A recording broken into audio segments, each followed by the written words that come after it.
A death rubber match it was, but at the end of the 90 minutes, Croatia did beat Ghana by 2-1.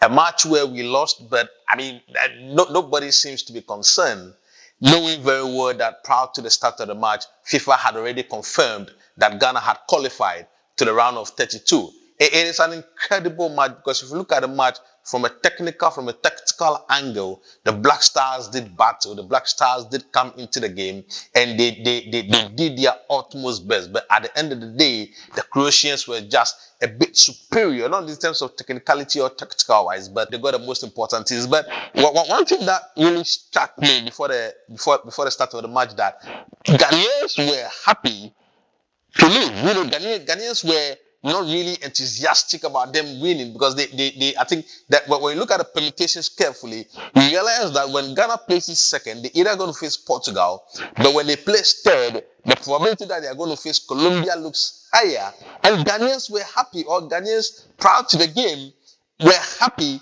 for the Black Stars to lose, and that is exactly what did happen. But let's delve into the game and then do a proper analysis. The Black Stars get stuck with their 4-1-4-1 formation again, with Partey playing centrally and then being the link pin between the midfielder and the attack. And today, even though it wasn't a solid performance defensively, you look at the way we were able to press high and then counter press Croatia in their own two-third. A stark difference between the two matches that we have played proud.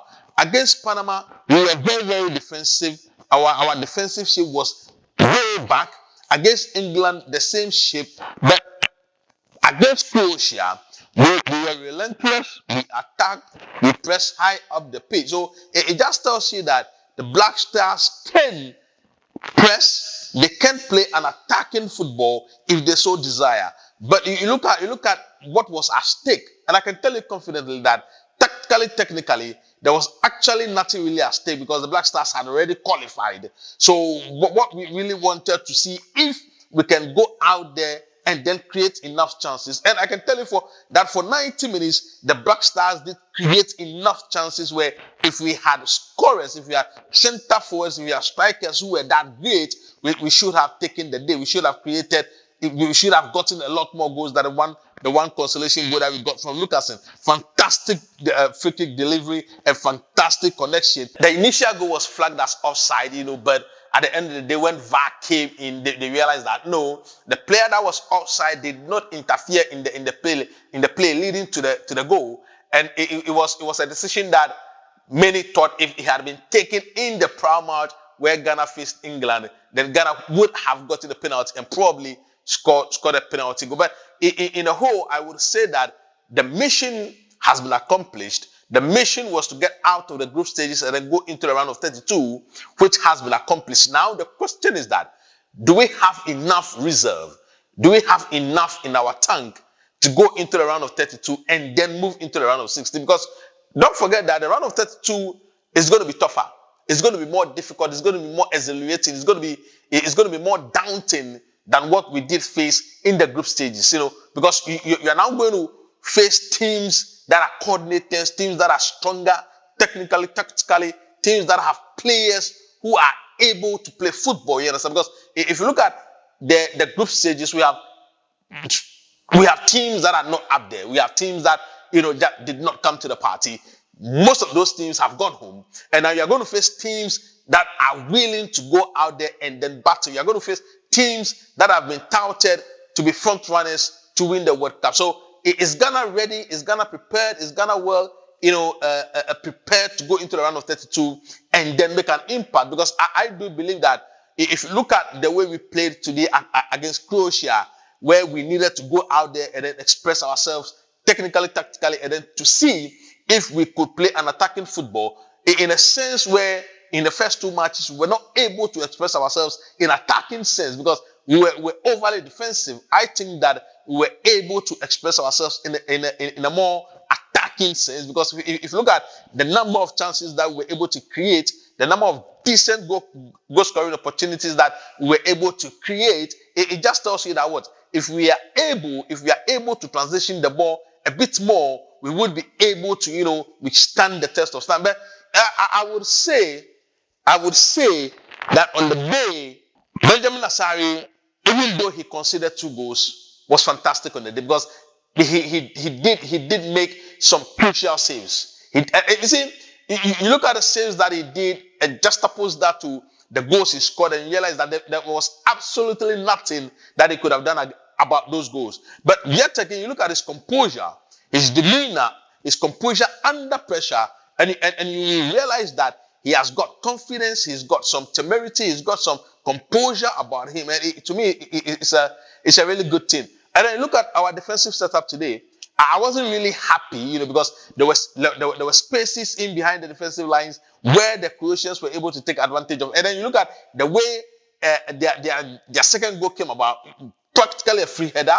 And if you look at the center backs that we have with their height, I'm not really impressed about allowing so much space for them to get a free header. And you look at the way our attacking play was, the way we were not able to really carry the ball from Partey to the lateral wingers, because we lost majority of our 50-50 balls in there because some of the passes were just disjointed. And going into the round of 32, these are things that we would have to correct. We would have to get our passes right. We would have to get our 50-50 balls right, because if you meet a tougher opposition than Croatia, if you meet a tougher opposition than Panama, if you meet a tougher opposition than England, and you are committing these minor errors, it's going to go against us. But I mean, on the totality of things, after 90 minutes, I think that even though we lost, we did show our intention. We did indicate that we've got what it takes to play an attacking and exhilarating and expansive football. Just that we were at the losing side, even though it doesn't really matter, because I mean it's a dead rubber match. We had already qualified, so now we are hoping that we get Colombia.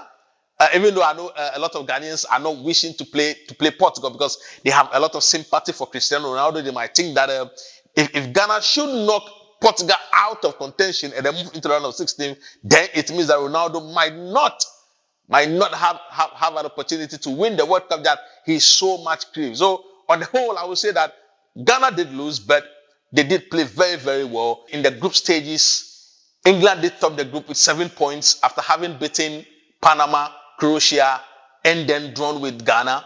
Croatia did come second with 6 points, having beaten Panama and Ghana, but lost to England.